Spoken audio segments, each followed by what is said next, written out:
Hare Krishna, thank you so much. Hare Krishna. वंशाकल्पतरुभ्यश्च कृपा सिंधुभ्यश्च पतितानां पावनेभ्यो वैष्णवेभ्यो नमो नमः। श्री प्रभुपाद जी जय। सभी भक्तों की जय। हरे कृष्ण। तो श्री प्रभुपाद जी से किसी ने पूछा कि अगर हाँ, ये जो हिप्पी लोग जो हैप्पी बने हैं हरे कृष्ण मूवमेंट में, ये अगर हरे कृष्ण महामंत्र की चैंटिंग छोड़ दें तो क्या होगा। तो प्रभुपाद जी ने कहा they will become hippies again. तो वो फिर से हिप्पी बन जाएंगे, तो हम अपनी पुरानी टेंडेंसीज में वापस आ जाएंगे अगर हम भक्ति में शिथिल पड़ जाए तो उसके लिए हमें क्या कहते हैं, भक्तों के संग में रहना चाहिए यथासंभव। और भक्तों के संग में हम एक दूसरे से इंस्पायर होते हैं। That is association is very important, है ना। तो नवधा भक्ति। हिरण्यकशिपु ने प्रहलाद से पूछा था कि तुमने अपने क्लास में क्या सीखा। तो प्रहलाद महाराज ने बोला श्रवणम कीर्तनम विष्णु स्मरणम पाद सेवनम अर्चनम वंदनम दास्यम सख्यम आत्मनिवेदनम। तो श्रीमद् भागवतम 7-5-23 श्लोक है।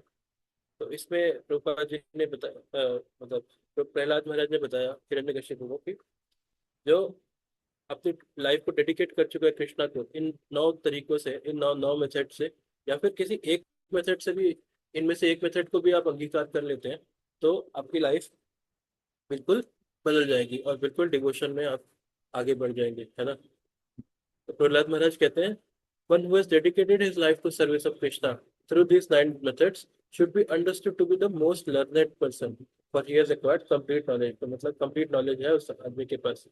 तो एक एक करके देखते हैं कि जैसे श्रवण है, तो श्रवणम में परीक्षित महाराज का एग्जाम्पल आता है। परीक्षित महाराज को देखेंगे आप, जैसे उनके गर्भ में उनकी रक्षा करी अश्वत्थामा के ब्रह्मास्त्र से भगवान ने। तो परीक्षित महाराज हमेशा देखते रहते हैं कि भगवान कहाँ पे है, इसलिए उनका नाम परीक्षित पड़ा था। तो ऐसे परीक्षित महाराज जब ऐसे श्रृंगी ऋषि से श्रापित हुए तो उन्होंने सब कुछ छोड़ के 7 दिन केवल श्रवण किया, अन्न जल का त्याग करके। तो इस तरह से केवल श्रवण से परीक्षित महाराज को भगवत प्राप्ति हुई। This is the shravan. Then kirtan, just by glorifying the lord, Sukhdev Goswami को भगवान की प्राप्ति हो गई। तो भगवान के लिए क्या कहते हैं, परीक्षित महाराज को सुखदेव गोस्वामी ने 7 दिन तक श्रीमद् भागवतम का श्रवण करवाया था। इस तरह से सुखदेव गोस्वामी को कीर्तनम से प्राप्त हुई जो है भगवत प्राप्ति।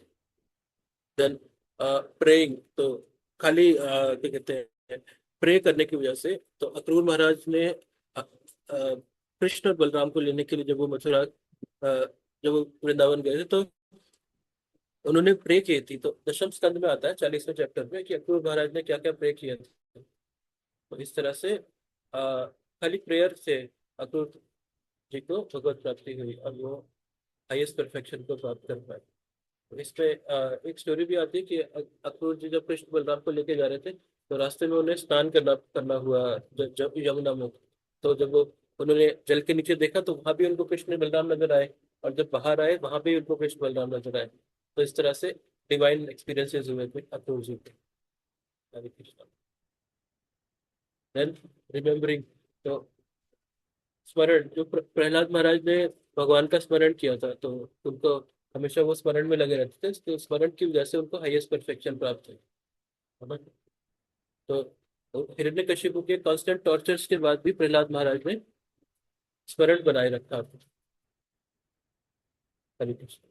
फिर पृथ्वी महाराज के बारे में आता है। पृथ्वी महाराज जो है अर्चनम विधि में परफेक्ट थे। पृथ्वी महाराज कहते हैं जैसे भगवान की जो रूलिंग की प्रत्यक्ष उसकी इंकारनेशन थे, उसके अवतार थे भगवान की रूलिंग प्रोपेंसिटी के। तो इस तरह से पृथ्वी महाराज ने अर्चनम पद्धति, जितने भी उनके उनकी मुनीस थी, उनकी जो रिचेस थी अपने रॉयल पोजीशन से, उनका प्रयोग उन्होंने क्या किया, भगवान की अर्चना में, पूजा अर्चना में उनका उन्होंने यूज किया था। तो इस तरह से पृथ्वी महाराज को भगवत प्राप्ति हुई। और पृथ्वी महाराज थे भी वैसे भगवान के शक्तावेश अवतार थे। तो राजा वेन के बाद पृथ्वी महाराज ने पृथ्वी में राज किया और पृथ्वी में पूरा लॉ एंड ऑर्डर, पूरा धर्म की स्थापना करी थी। हरे कृष्ण। फिर पांच सेवनम, तो लक्ष्मी माता जो है, गॉडेस ऑफ फॉर्च्यून है, वो भगवान की हमेशा चरण सेवा करती है। तो जो पांच सेवन करके लक्ष्मी माता जो है उनको वो हाईएस्ट परफेक्शन जो उनको प्राप्त हुई। तो she is always engage in serving the lotus feet of the Lord. ठीक है। फिर दास्य। तो इस तरह से हनुमान जी जो है हमेशा भगवान की सेवा करते हैं, है ना। By personal service to the lord Hanuman ji achieve the desired result. तो हनुमान जी हमेशा रामचंद्र के जो है सारे ऑर्डर्स को फुलफिल करते हैं, ठीक है। इसी तरह से इस कॉल में भी बहुत सारे हमारे गुरुजन हैं जो प्रभुपाद जी की इच्छाओं को पूरा करते हैं, उनके लिए उनकी सेवा करते हैं, वो भी भगवत सेवा ही है। फिर फ्रेंडशिप, तो सख्यम। तो अर्जुन को जो है सख्यम से भगवत प्राप्ति हुई और हाईएस्ट परफेक्शन की प्राप्ति हुई। तो serving as a friend, Arjuna was so close to Krishna that Lord offered himself to become his chariot driver and serve Arjuna and his brothers in various ways. भगवान सारथी बन गए उनके, अर्जुन के, और अर्जुन की हेल्प करी उन्होंने महाभारत के युद्ध में। इस तरह से अर्जुन को परफेक्शन प्राप्त हुई फ्रेंडशिप से, सख्य। और फिर आत्मनिवेदन, तो नवता भक्ति का नवा अंग है आत्मनिवेदन। तो बलि महाराज ने तो सब कुछ भगवान को न्यौछावर कर दिया था, तो इसलिए जो हिंदी में वो आता है बली बली जाऊं, इस तरह से मुहावरा आता है कि, और आजकल बलियां जो लेते हैं बच्चों की, इस तरह से बली महाराज ने अपना सब कुछ जो है, जो भगवान उपेंद्र का जो अवतार हुआ था जिसको वामन देव के नाम से जाना जाता है, तो even even though Bali Maharaj के स्पिरिचुअल मास्टर उसके अगेंस्ट थे, फिर भी उन्होंने सब कुछ निछावर कर दिया भगवान के लिए। हरे कृष्ण। तो इस तरह से नवदा भक्ति है, नवदा भक्ति का एक अंग भी हम फॉलो कर पाए तो बहुत अच्छी चीज है ना। और बाकी एक से ज्यादा फॉलो कर पाए तो वो तो और अच्छी चीज है ही, है ना। अब भगवत गीता अगर हम पढ़ते हैं तो उसके फाइनल में उसके लास्ट में जो लास्ट टीचिंग है, जो वो आती है कि सर्वधर्मान परित्यज्य मामेकम शरणम व्रज, 18.66 वर्ष है ना। और अगर हम श्रीमद् भागवतम को देखें तो उसमें क्या आता है, श्रीमद् भागवतम 12:13-23, तो ये लास्ट श्लोक है श्रीमद् भागवतम का जो हमारे को हमारे पास अवेलेबल है। उसमें कहते हैं नाम संकीर्तनम यस्य सर्व पाप प्रणाशनम प्रणामो दुख शमनस्तम नमामि हरिम परम।